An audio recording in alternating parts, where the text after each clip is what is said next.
Good morning, folks. This is Waylon Lewis from Elephant Journal in Boulder, Colorado, and I am honored to be here with Rob Schwer. Hello. Hey. So we're here to talk about something very timely, which is that the entire world is going to hell in a handbasket. Or that's what it seems like when you open the paper on Saturday mornings. But instead, we're going to offer and share some good news and some folks helping out. So my main question is, who the hell are you and what are you doing in my living room? Especially on Saturday morning, yeah, right? What are we doing? Yeah. After having coffee. Yeah. Well, I'm honored to be here. Yeah, likewise. And executive director for the Give Back Yoga Foundation. Okay. We've been going for about 11 years now. Our mission That's a long time. Our mission is to support certified yoga teachers of all traditions who want to bring yoga to unserved and underserved populations and start affecting community level change. So that sounds super inspiring because most yoga is for overserved and overprivileged communities, which is great. People spend a lot of money on yoga and yoga props and yoga clothes and, driving their Lexus to yoga and whatever. And that's great. Yoga has been a huge contribution to, Western culture and allowing us to get present and reconnect with our bodies and our diets and stuff. But I think we all in the yoga community feel like, how do we give back? We don't want it to just be selfish. So is giving back a part of the yoga path? That's a softball for you on a Saturday. Ding! I think at some point in every yoga teacher's career, there comes a point when they want to take this practice out of the studio and off the mat. And that's why we exist. We started 11 years ago. I was working at the World Bank as a senior IT manager. I called my yoga teacher, Beryl Bender Birch, in New York. Beryl Bender Birch, yes. We love her. Yes, from Washington, D.C. to New York City. I said, Beryl, I want to give back to the yoga teachers who have done so much for me. How do I do that? And she said, as part of her 500-hour teacher training program, she required all her teachers to do a give back project. They had to write it up, they had to do it, and present it. And we just took that notion of a give back project and turned it into a nonprofit because we wanted to be able to support yoga teachers who may not have the best understanding, Waylon, of how to do a project and how to make it sustainable. And how to make it like a huge obstacle. I've interviewed Sean Korn many times about her great work off the mat. A major obstacle that she's had to wrangle with over the years is how do you give back skillfully in a way that isn't just, us from our sort of ignorance giving down in a way that actually isn't useful. How do we give in an equal, helpful way? Sean was our first advisory board member, and she's been part of the Give Back from the get-go. And I think at the time that Give Back Yoga got started, off the mat was getting started, there was just this increasing awareness that yoga can affect change in people's lives beyond the individual and beyond the individual teacher and beyond the white upper middle class people who are mostly in the yoga studios, as we know. And so our first project was with the Prison Yoga Project with a man named James Fox, who was bringing yoga 3 times a week to San Quentin Prison. Wow. And he wanted to write a book. And we helped him do this. We published a book called Yoga: Path for Healing and Recovery. We didn't think prisoners were going to be interested in yoga. And so we printed 1,000 copies of this, Waylon, about 6 or 7 years ago. Within 3 months, we had over 2,500 requests for it. Wow. And from prisoners? From prisoners. We've now sent this book to over 17,000 prisoners around the world. And we receive 3 to 5 letters a day. Wow. And this is one I received yesterday, and I'm bringing it to you right now because it's the first time that I've ever gotten a letter. It says, "Dear Give Back Yoga Foundation." It's from a man in prison in Lockhart, Texas, who's also asking for a book for his wife, who is imprisoned at the same time. Wow. It's the first time I've ever gotten a letter from a family, yeah, both who are in prison and are part of the 2.25 million people in prison right now. And that's a lot, right? We are the incarcerated nation of the world. The most incarcerated. Most incarcerated nation. Yeah, because we all hear numbers every day, but even in U.S. history, this is an extraordinary amount. And we're paying $8 billion a year for the health costs of prisoners. And the abuses in prison. I mean, I read an amazing New Yorker article. It's just the whole system is kind of out of whack right now. System's a disaster, but yoga can make a difference. Yeah. And, I think the question is, if 90% of prisoners are released back into society, who do you want living in your community? Someone who's had a yoga practice for 4, 5, 9 years, who has developed some sort of level of self-control and perhaps emotional intelligence, or some ability to breathe and stay with tension and fear and push the pause button when there's a crisis or you're under stress, or someone who has not had any rehabilitation whatsoever. Wow. So our prison yoga project, with James Fox leading it, has brought yoga to over 100 facilities around the world. Wow. And I'm very proud of that work. I want to hug you right now. Thank you for helping everyone do that. But it's not just prisoners. Yeah. I mean, that's just one population. We're just getting started. We're just getting started. There are other problems in the world, and Give Back Yoga is there. And one of the things we did was, at some point, we were looking at the crisis in Iraq and Afghanistan. And the RAND Institute in California did a study which showed that about 37% of veterans coming back from these two wars came back with some sort of PTSD, post-traumatic stress. And so these are our veterans. They come back and they're still, against their will, reliving traumatic events. Some sort of trauma, big trauma, depression, anxiety. And you do a back of the envelope calculation. That's about 250,000 people. And for every one of those veterans, 8 to 10 family members are affected. Right. So based on those numbers, Give Back Yoga decided how to reach them. And we were working with a woman named Suzanne Manafort, who had been teaching yoga in Newington, Connecticut. And we produced a similar book to our prison book called Mindful Yoga Therapy. And we've disseminated this book free to over 20,000 veterans around the world. And we continue to offer our veterans free resources, meditations online. We try to reach them where they are. I mean, they're not going to be practicing, prisoners especially, but also veterans. They're not going to be practicing in a yoga studio in Boulder. Right. And we want to reach them where they are and make sure that they have resources that are empirically informed and clinically tested, which is what all of our programs are. So we support yoga for prisoners, yoga for veterans, yoga for people surviving cancer, yoga with people recovering from addictions and substance abuse, and yoga for eating disorders. And say all that again. That's a long list. That's a long list. Wow. It's yoga for cancer survivors, yoga for people recovering from addiction, yoga for people with eating disorders, Prison Yoga Project, and Mindful Yoga Therapy for people with trauma. And you do what for these populations? We teach teachers how to work with those populations because you need some sort of special training to go into a prison or to work with veterans with trauma, or to go into a treatment center for addiction. And we also offer teachers, we help teachers get over the fear of working with these populations. How do you do that? Through a training, an intensive, weekend. So if I'm a young woman or man and I'm going to prison, I might have some fear about teaching prisoners. You may not only have fear, you probably don't have the right language skills to talk to a warden about what you want to do.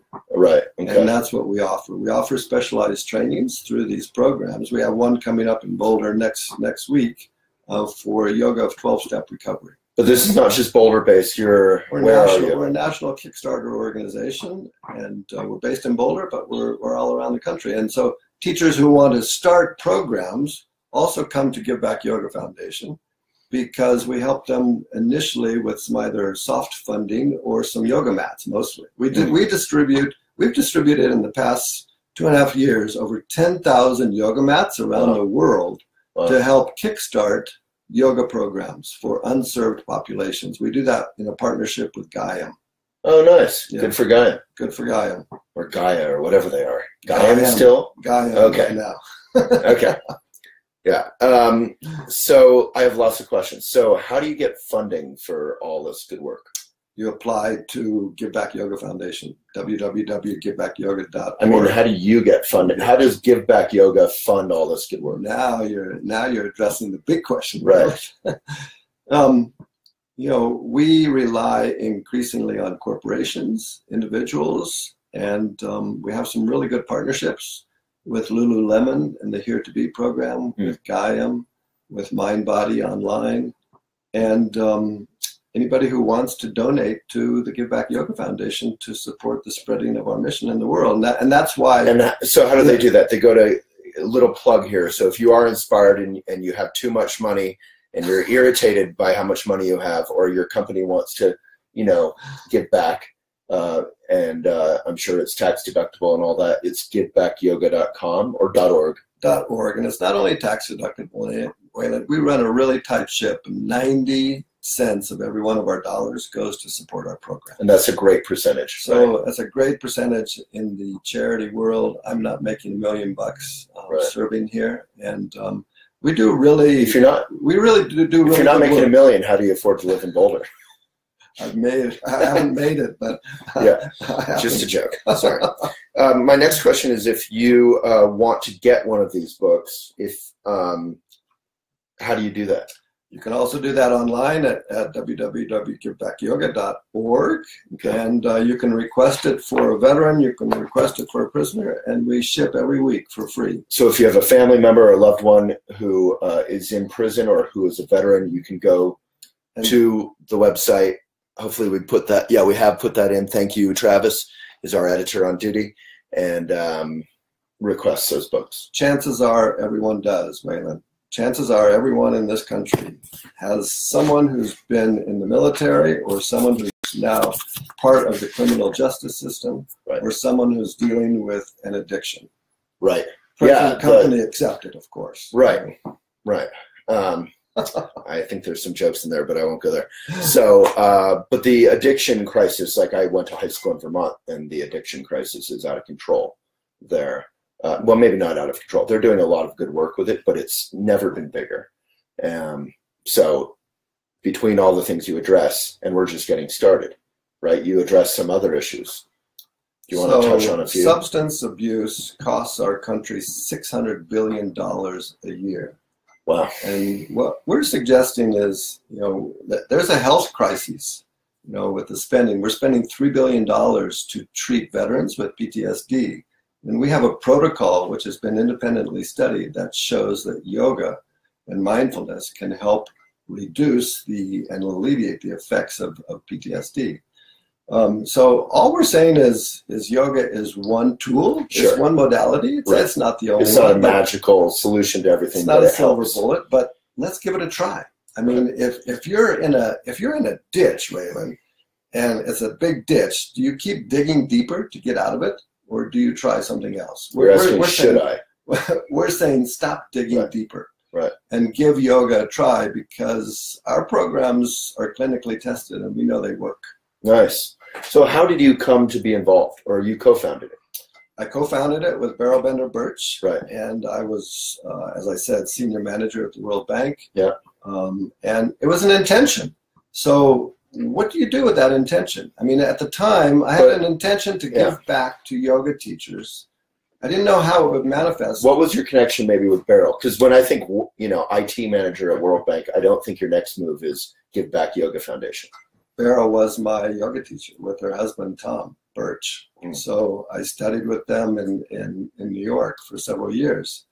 And the reason I mentioned that intention is because at the time, I didn't realize that intention was my dharma. It was my purpose. It was finding my purpose and discovering my purpose that then allowed me to enter this world of yoga service and learn to love it. And my goodness, has it been a wonderful, rich journey of seeing how many dedicated yoga teachers there are out there, really want to make a difference. And we are slowly, because yoga makes change. It makes change in your individual practice, and also it can affect ripples in a greater consciousness.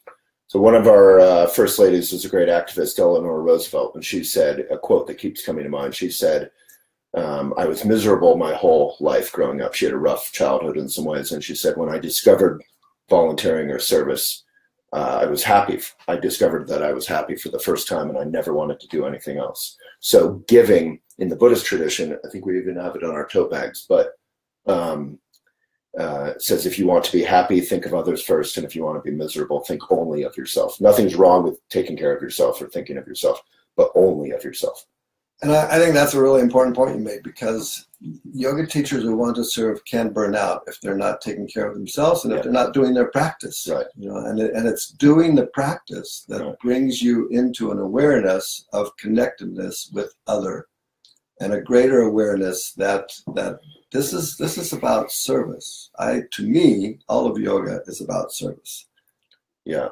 And the point I'm also trying to make is like that we often think service is like generosity and giving, and it is, but again, in the Buddhist tradition, generosity, it said, is the virtue which produces inner peace.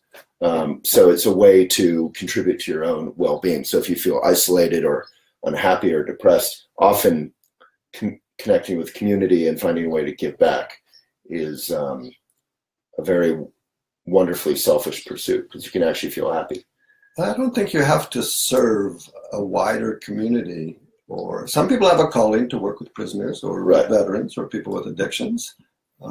Some people have a calling to do really well as mothers and fathers. For sure. And what a service that is. I think it has more to do with the attitude that you bring to that work than what sort of greater impact you might have on society. Yeah. And also not being attached to the outcome of it. That's a big part of all of this. Right, just offering it instead of coming in with some idea that's going to change someone, which can be a bit of an aggressive idea. Right, and not being so wrapped up with the outcome. Mm-hmm. Good advice. Let's take it off for the rest of the day. Yeah, Let the weekend begin. Yeah, exactly. So if people have questions, jump in now. We're going to wrap up in a few minutes. Someone's watching from Finland. Okay, question from O'Bree. How do you feel about teaching foster kids yoga? I'm from Bend, Oregon, and new yoga teacher trying to figure out how to even start a give back program. My mom is a foster parent and she struggles with behavioral issues. Yoga could help. I would encourage her to go to our website.